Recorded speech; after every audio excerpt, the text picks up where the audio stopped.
Hi, this is Jeannie. Mom needs a timeout. I'm just coming to you with a quick video today because I just felt it on my heart to do it, and I'm trying to be obedient and just, it's nothing fancy. I'm gonna just get straight to the point. This message is for special needs mothers. As you all know, I am a special needs mom. My oldest, he's 7 years old, and he is diagnosed with autism.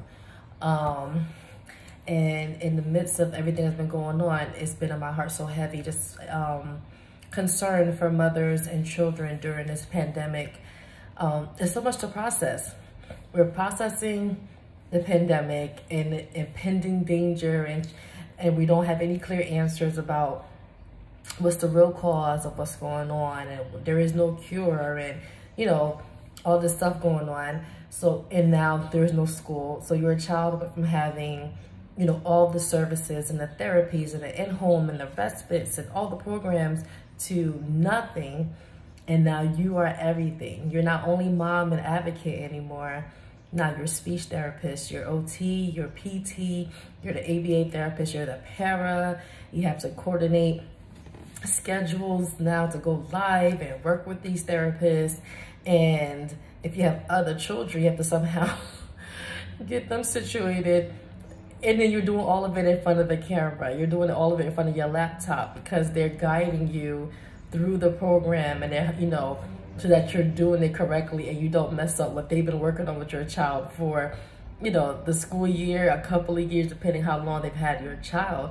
It's so much pressure tied into everyday regular pressure of paying your bills. When everything first went down, you know how all the companies came out, oh, there's no pressure, we won't cut your stuff off, and blah, blah, blah. But ultimately, the bills still exist, and you still have to pay them.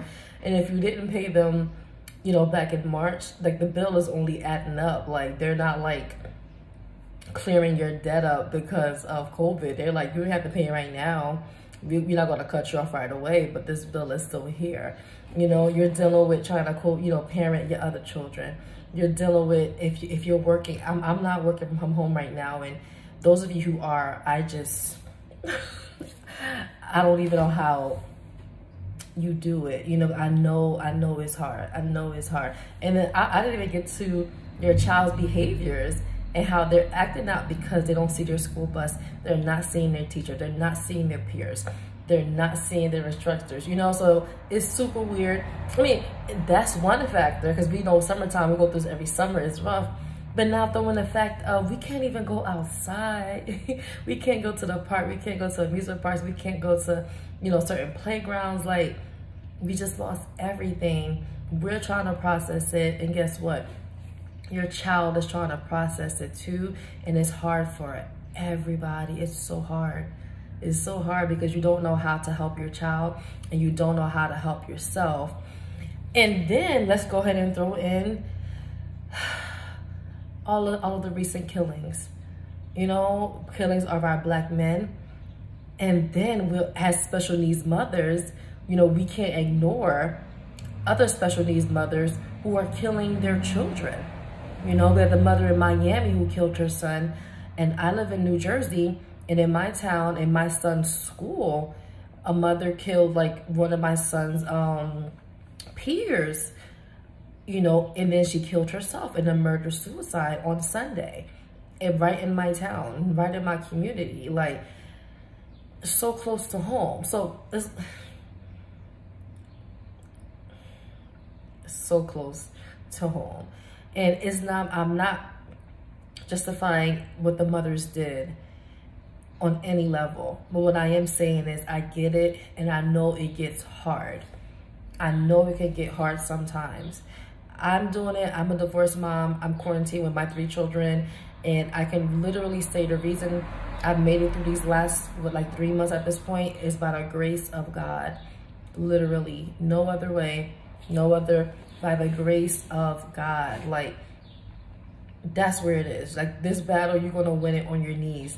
It don't matter how many emails you send out to specialists or whatever, you need to go to God. You need to go to God, because we're not meant to carry this by ourselves like this. We don't have, like, our human flesh, we don't have the strength to carry it and to make clear decisions and to really have the strength to push through, you have to go to God. You got to bring it to God and tell him. That's what I have to do. A couple of weeks ago, I reached a really dark space. I was just so tired. Everything. It wasn't only just my son. It was just everything. And I was just like, I had to cry out to God, like, God, I can't do this. I'm acknowledging I can't do this. I need you. I need Holy Spirit. You have to guide me. You have to download some kind of strategy to me. You have to tell me the idea. You have to let me know, how am I going to get through this? Because if it's up to me, then we out. You know what I mean? But it's I'm like, no, but that's not an option. So I need you to let me know what it is, you know? So that's why I'm kind of here. I'm just like here to encourage you.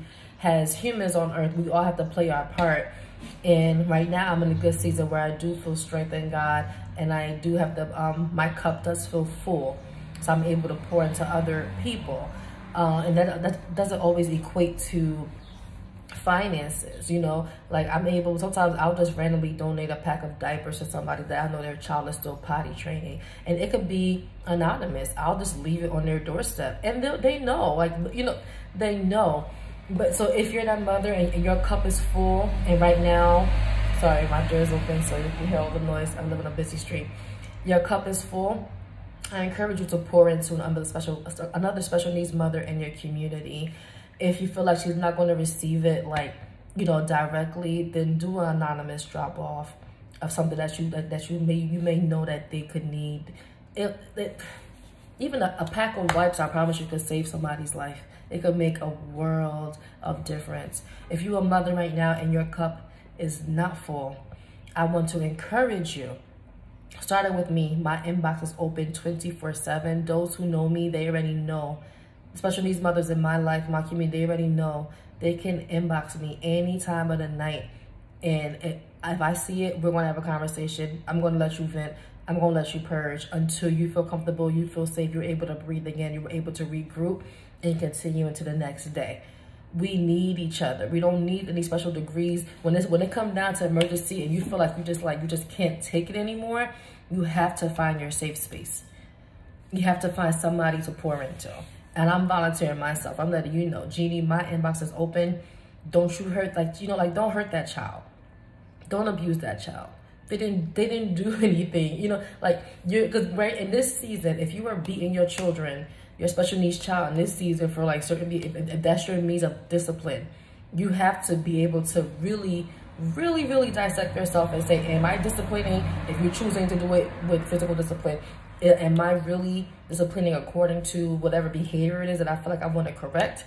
Or am I letting the load of what's happening in the entire world, and am I putting that into my child? You know what I mean? Keep that in mind before you choose that as a means of discipline. Find somebody to call. Sometimes people in your community just don't get it, and that's just the reality of it. If you're not a special needs parent, if you're not an autism mother, there's certain things we can explain to them until we're blue in the face, and guess what? They're not going to understand. So I'm letting you know that I am here. I don't want you to hurt your child. I don't want you to kill your child. I don't want you to hurt yourself, and I don't want you to kill yourself. I'm letting you know that I am here, judgment-free zone. I am here, and I will be that listening ear in the midnight hour. You can cry to me, you can talk to me, you can vent, you can complain, whatever it is. If you don't have nobody else in the world that you feel like you can call and safely vent without feeling judged, you know, or put into a box, I'm letting you know that I am here. You don't have to hurt your child. You don't have to hurt yourself. You don't have to kill your child. You don't have to kill yourself. If there is nobody else in the world, I'm telling you, my name is Jeannie. Okay, I'm dubbing myself AKA the Special Needs Mom Doula, and I'm gonna help usher you into this season, and we're gonna all come out of COVID together, alive and as healthy as can be. You know what I mean? And be excited when those programs open again, when our child's back in respite care, and we get to get a little break when camps are back open again, and they're able to go back to school and be on the bus and enjoy that. But in the meanwhile, we're going to pour back and forth into each other. Right now, I can pour into you. So if you need me, hit my inbox. I got you. Okay? I got you.